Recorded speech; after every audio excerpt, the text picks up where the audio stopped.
Well, welcome to question 118 of the Secunda Secundae. The topic today is covetousness. And I am Dr. Thibault.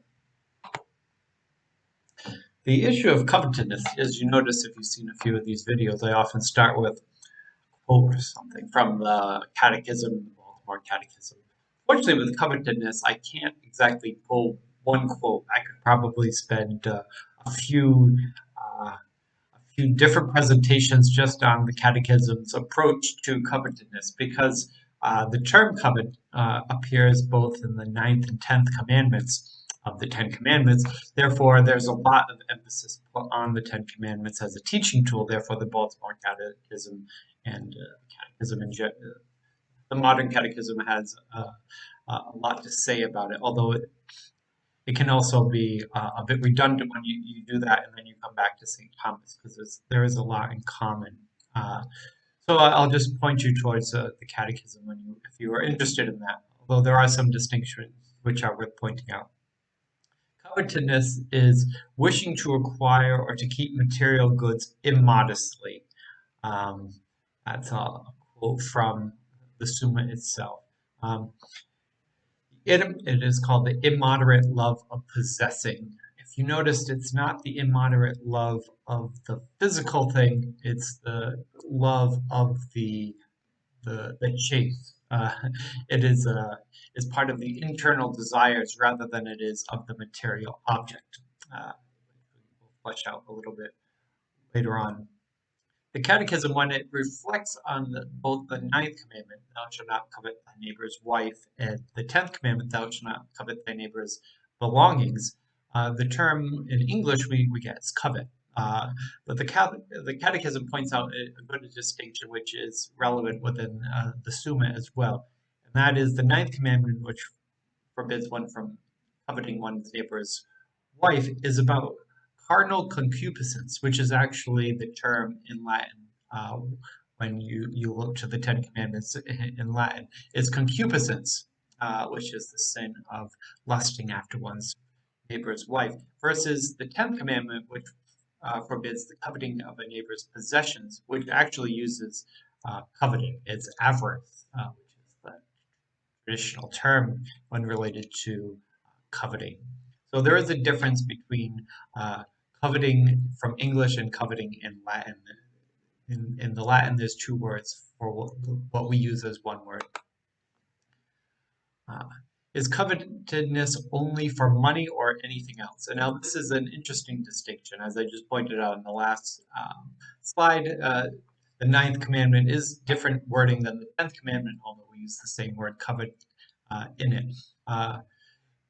St. Thomas looks back to the Greek and he says, philia gyria is this love of silver, the love of a wide range of things. So really, from the Greek perspective, covetousness could be the love of anything material.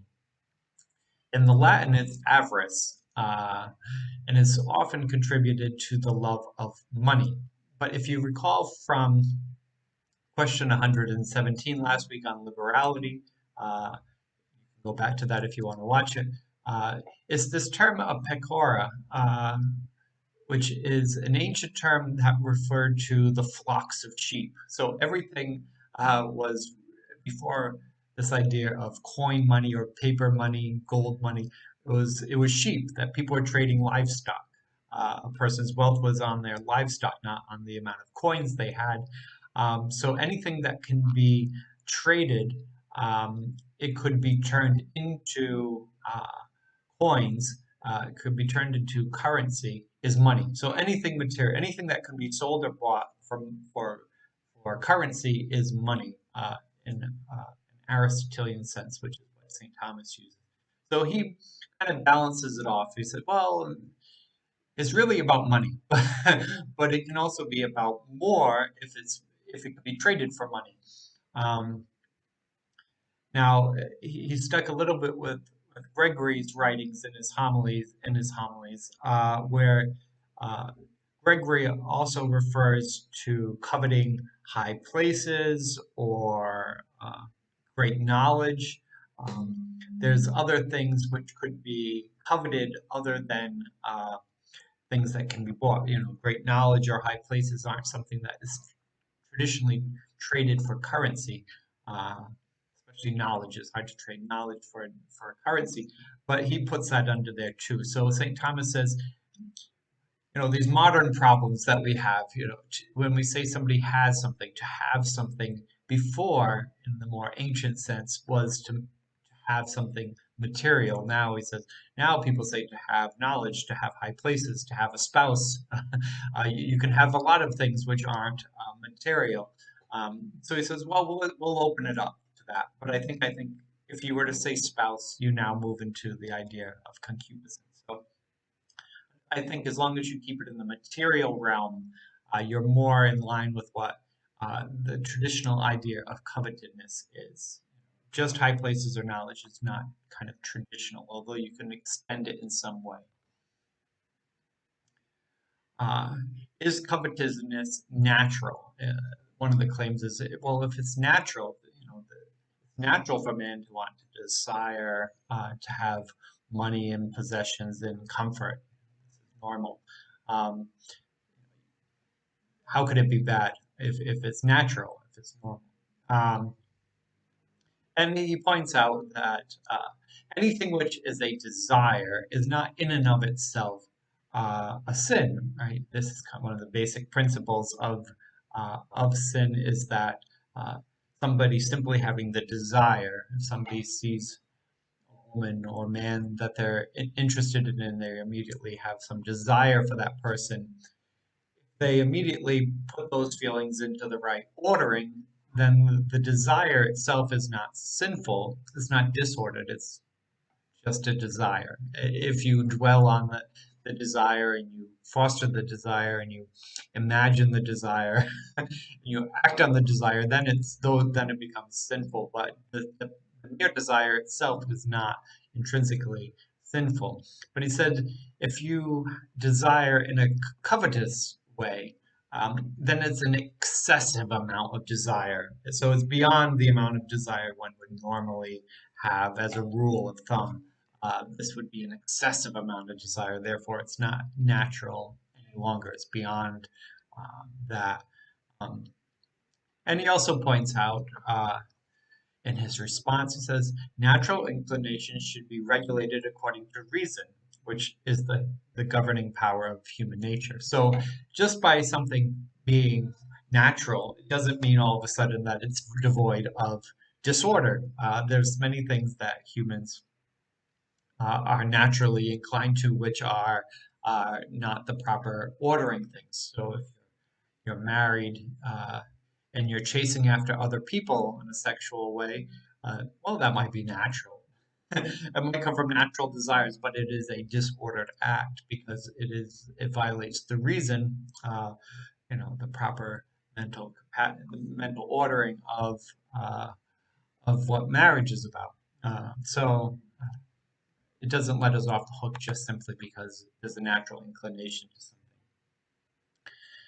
something. He points out that there is immoderation in two different ways.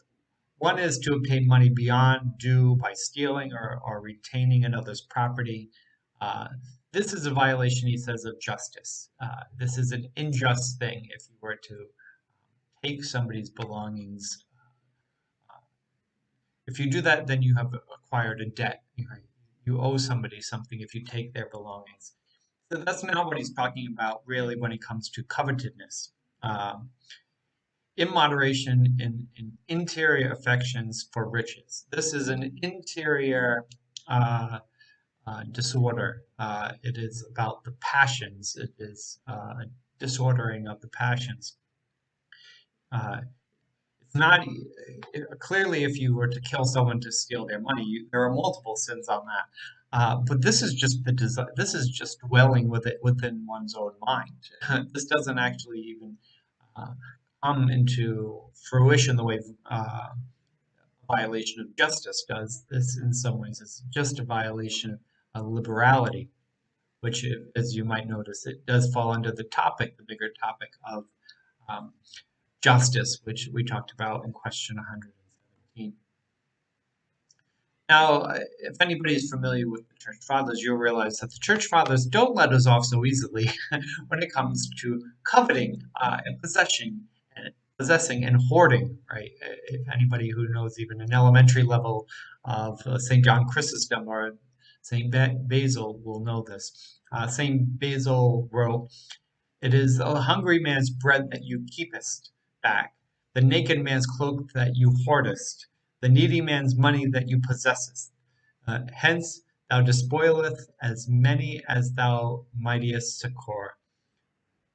Anything that you don't need, that you have in excess, you are stealing from those who go without, in Basil's great words.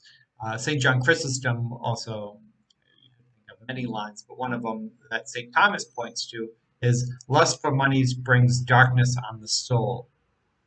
So if you're lusting for money, you deaden your soul. You don't see what's really out there. And later on in the last article of this section, Aristotle says, "Tyrants who destroy cities and despoil sacred places are not to be called illiberal." This goes beyond this. This is really from Basil, Chrysostom, and Aristotle's perspective. This is a matter of justice. There is an injustice, a social injustice which is occurring. So does that then mean that covetousness is a sinfulness of um, justice rather than of uh, liberality? Well, as it pointed out in the previous slide, there is a sense of dispossessing another person's belongings from greed, which is an injustice. But there's also the other kind that is just simply illiberality. And the response that St. Thomas gives is it really depends on the degree. Uh, if your love of money outweighs the love of God and neighbor, then it's a mortal sin because it violates charity. If you love money more than you love your neighbor or God, and you would do whatever it takes to get that money, you have now violated that. Um, that's still illiberality. You haven't stolen anything. You haven't. You might not have a lot of things. Liberality does. Covetousness doesn't require you to be rich. A poor person could be covetous. A poor person who doesn't have two coats, who doesn't have an excess of money, who doesn't have extra bread, might still be covetous. Therefore, the severity of it really is in what your intention is, not what you physically possess. Now, if a person, they really love money, they're playing the lottery all the time and they really want money, um, but they love God more and they serve the poor. Maybe they serve the poor and they go to church every week and they say their prayers, uh, buying the lottery tickets kind of compulsively, they're going after it. Well, they love God and they love neighbor. It's just that they are kind of obsessed with wealth more than is helpful to them. So then it might be more venial, um, unless it's doing damage to themselves or their family. Um, if one is, if it is opposed to justice, then it's clearly a mortal sin. So if it's that first type where you're, let's say you have so much wealth, or it is ill-gotten wealth, um, then it could be a matter of justice, right? If you have incredible amounts of wealth and your workers can barely survive to get by, there might be an injustice there, with Walmart workers in the past or McDonald's workers or something like that. You have a very rich company and you have your workers are very poor. That might actually be a justice issue, which would be a mortal sin. Um, and St. Thomas's response about the tyrants is a tyrant who takes things by violence are not liberal; they're unjust. Right? If you are a violent uh, tyrant who wants more and more and more, there might be illiberality there, but the greater thing would be the injustice, right? If you're creating wars and fighting or stealing in order to get that wealth, then that is the greater sin. Um, Now, this is an interesting perspective here. And the question of is covetousness the greatest sin? Well, not really. It's not the greatest sin. because it doesn't necessarily lack charity. So something that would lack charity would be automatically a much greater sin. Um, and what St. Thomas says is the gravest of sins would one be one that offends God, uh, direct attack on God or the divine or the holy. Second would be if you were to attack your neighbor, attack another person who's in the image of God. To attack them would be the second worst thing. And the last thing would be to offend somebody's property. Properties of the is the lowest thing, somebody's belongings. Uh, Somebody's pen is not the same as breaking that person, right? Or offending God, who, because of justice required, uh, deserves our respect. Um, so, by covetousness being a desire for the material possessions, it doesn't offend the greatest thing, God. It doesn't offend the second greatest thing, man. It defends the third thing, which is the belonging. So it's not the gravest of sins. But you could also get the second part of that, which is uh, the deformity, almost the pitiability of the person who is in that state, because the thing that you desire the most, the thing that you're most obsessed with, is the thing of least value. It's like somebody who would be obsessed with pennies.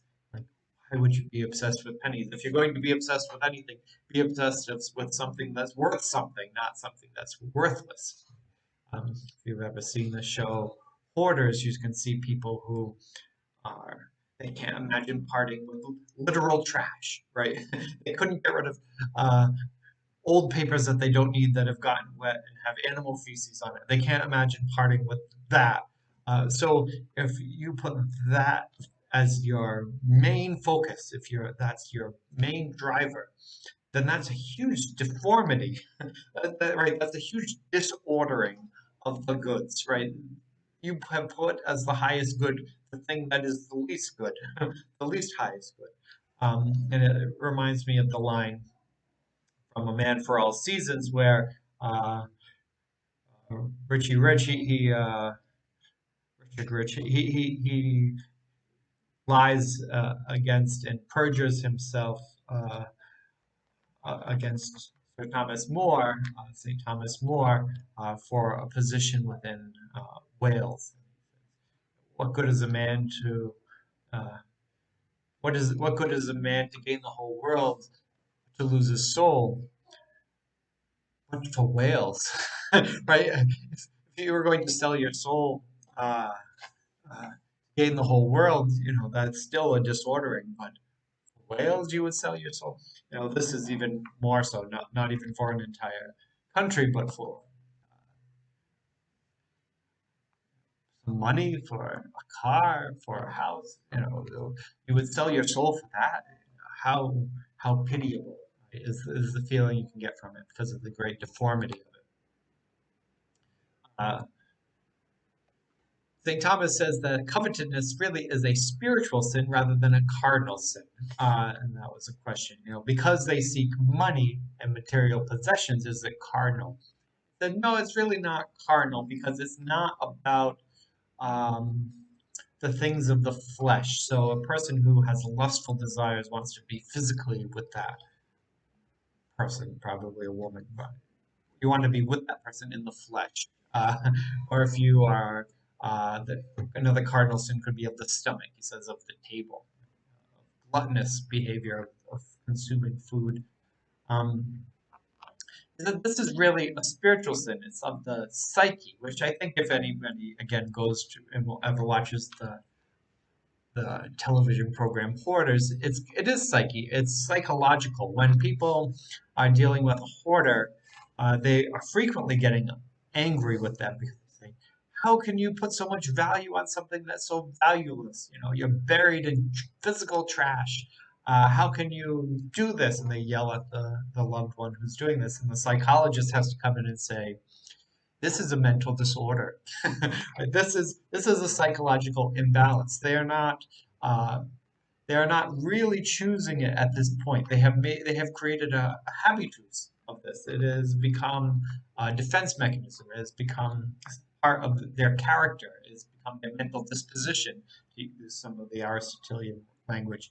Um, it is a spiritual sin. It is of the psyche. And for somebody who is a hoarder, it might not even be a mortal sin or anything like that because of the habitus, and maybe there is also a chemical imbalance, but it still would be sin in the sense that it is clearly a disordered act, which is not driving them towards happiness. Usually, it leaves them very isolated and unhealthy. Right.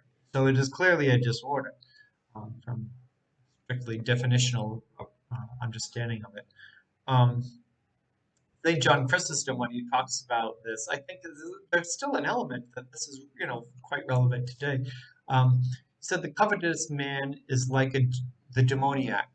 In Mark 5, the demoniac strips himself naked as an extreme. And he said the covetous man, he loads himself up on the excesses. And both the demoniac who is stripped naked, gnashing his own skin, that's one excess. The other excess would be the one that just keeps loading on more material wealth.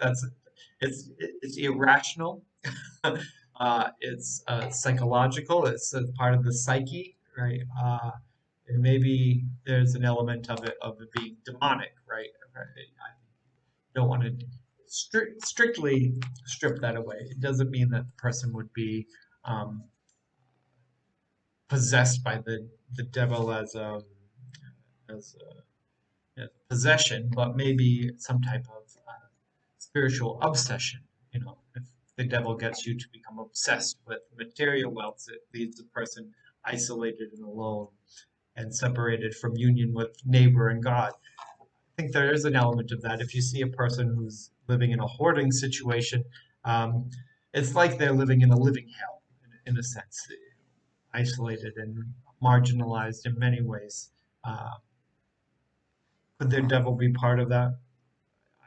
I would not be surprised in the least if that type of obsession had some type of influence from the devil or trauma.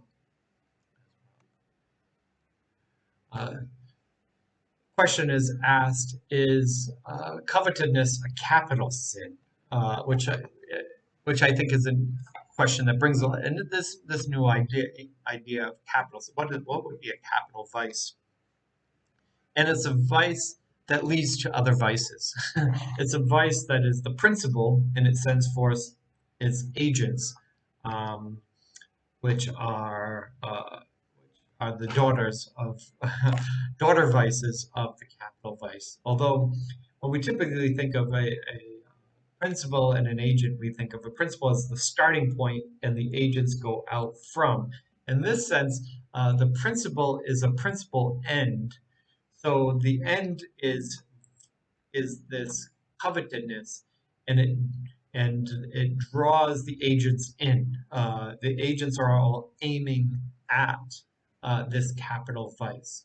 Um, and this is an interesting point because he says, well, one of the primary goods is beatitudo, right? That the end happiness is what is the end, the proper end towards virtue, real happiness, beatitudo, um, which when one achieves has a level of self-sufficiency. They don't require anybody else or anything else for it to maintain its happiness. It's kind of, when you've reached it, it's kind of in a self-sufficient state. Right? If you need something else to make you happier, um, then it's not that final end, right? It's a means to an end. But beatitudo being the end, it doesn't need anything else to get it to the next step. That's just the end. So he says, if you look at riches, what is one of the elements of rich being very rich? You're in some sense self-sufficient. You don't require other people or other things. You can just get whatever you want whenever you want it. Make a phone call, you get it. So in that sense, it aims near happiness. It's one of these altars of false gods, in some sense, close to an idol. But I don't want to say it's an idol because it's not an idol in a strict sense, but it's aiming at a false godliness, a false end, proximate end that appears first to some to be the ultimate end. Um, because again, back with money, money being the core of flux is all things material. So in some sense, money is all things virtually. Anything material is money in a virtual sense. Um, but that makes it particularly maybe more of a deceiver, right? Because it's close to the end. A lot of things aim at it, right? If you're at the beginning of the river, you're fed by one source. If you're towards the end of the river, maybe many rivers have fed into you before you get, if you're the mouth of the river, like covetousness is like the mouth of the river. Many rivers have fed into it. These would be the seven daughters have fed into this. Now, the seven daughters, we could go into a lot of depth into this, but I'm not sure it was all that helpful. We approach these issues later on too. Um, the first is the insensibility to mercy. So if one has strong levels of covetousness, right, in a disposition of covetousness, the first thing it does, it makes one insensitive to the suffering of others. Uh, it's an insensibility towards mercy, hardness of heart. Right? Since that's kind of what Pharaoh had. He had a hardness of heart. He couldn't see the suffering of the Jewish people, couldn't see the providence of God. He didn't see the opportunities he had to do good. He had a hardness of heart. Um, this then can lead to recklessness, which is this dissatisfaction of thought. And what he points to is this idea that it might start with money, but it seldom ends with money. So if one becomes restless, they want the money. Um, it might be an internal thing, this affectus. It's kind of like effect versus effect, right? It is this passive sense that can draw on us. But eventually, if it's not cooled down, put into the right ordering, this obsession for money, this drive for the material can become an effectus. It can be executed. So how does one get it? It could lead to one using treachery in order to. The example he gives is of Judas. Right? How did Judas betray Christ? With pieces of silver, almost back to the Greek term for covetousness, the love of silver. Kind of agreed you would be willing to trade the Christ for silver, right? That's almost the ultimate sign of covetousness, right? That you would trade God for something material. That's the greater sin. Um, or through fraud, you might deceive somebody with deeds. Therefore, then it leads to other sins, right? Falsehood, lying to get more money, perjury to get more money, be deceitful and oaths, or even violence, kill somebody or hurt somebody to get more money.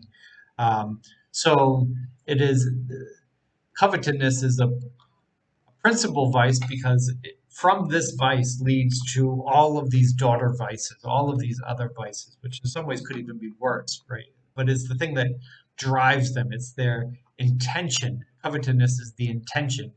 Now these are the acts in order to try to obtain that end, which is a false end. I think that's a particularly interesting point. So in conclusion, when we go through the 8 different articles, again, remember there are 8 articles here, it's quite a long section. When we get to prodigal, the next section is back down to 2 or 3. So we're going to be much faster next time. Covetousness is a deficiency in liberality, right? Even though in some ways it seems like an excess, right? Because you would think, well, covetousness is about having too much money, right? But it's not. It's not about the amount of materials you possess. There can be rich people who don't have covetousness, and there can be poor people who do have covetousness. So it's not about having an excess in materials, it's having a deficiency in liberality, which is the proper ordering, the proper giving of material goods. And the opposite next week we will look at an excess would be uh, prodigalness. The covetousness is both a general sin and a special sin. Uh, I skipped talking about this in any depth, but it's a general sin in the sense that when you covet, you probably covet and you covet everything, right? If you cover everything, if you use that very broad definition of coveting as being everything from knowledge to high position to uh, love to if you and money, right? If it's everything, if you use that broad sense of the term, then it's a general sin because it's just coveting everything. If you look at it in the more traditional, stricter sense, which I think St. Thomas is a little preferential to. Um, it's about money. It's about covetousness is about money because liberality is about money. A lot of people try to turn it into other things, but it's really about money and material belongings. It's a special sin in that it's particular to money. So it exists really in both ways, as St. Thomas points that out. But specifically, there is a specific sin towards the covetousness towards money. Um, One of the great lines in from the Second Corinthians that's put into Article 3 is, "Lest they should regret what they had given and give but little." I can again think right back to an episode of Hoarders where a person is so afraid to give something away because they don't want to give it away to begin with, and then it's the fear that they give it away, then they're going to need it. They have it, it's been buried under a pile of trash for the last 30 years. They didn't even know they had it. But as soon as they found it, they're afraid that if they throw it away or give it away, that then they would need it. Um, it's that irrationalness, right? It's clearly irrational. It's a disorder because it's not aiming towards the good, right? The final good of beatitudo would realize that you can't take any of this stuff, right? If we're talking about money, we can't take any of this stuff with us. All we can take with us are our virtues. So work on the virtues, don't work on the stuff. And working on covetousness and becoming liberal, having liberality would be something you can take with you. If one desires objects more than the good of God and of neighbor, then it's a mortal sin. Clearly, it would be violating charity. Uh, And it's a deformity one that it puts the lowest things, the things of least value, to be the highest, the most valuable things. That your money is more important than family or friends or relationship with God is silly, right? It's so irrational, but it would be the greatest deformity because it is so foolish, uh, knavish, maybe. It can appear to be an excess of riches, but it's not really an excess. A poor person can be covetous. Uh, it's really about deficiency in being generous, morality. Uh, Covetous is a principal vice. It begets other vices, right? And the idea that it is like the mouth of the river where other rivers flow into it. Other rivers are drawn to the mouth of the river. The seven daughters vices flow into the principal vice of covetousness. Those are there listed there, and we already covered.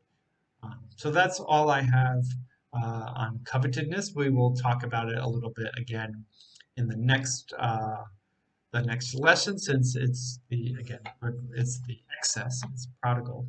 So can't do prodigal without also then pointing back to covetousness and liberality. I will see you next time.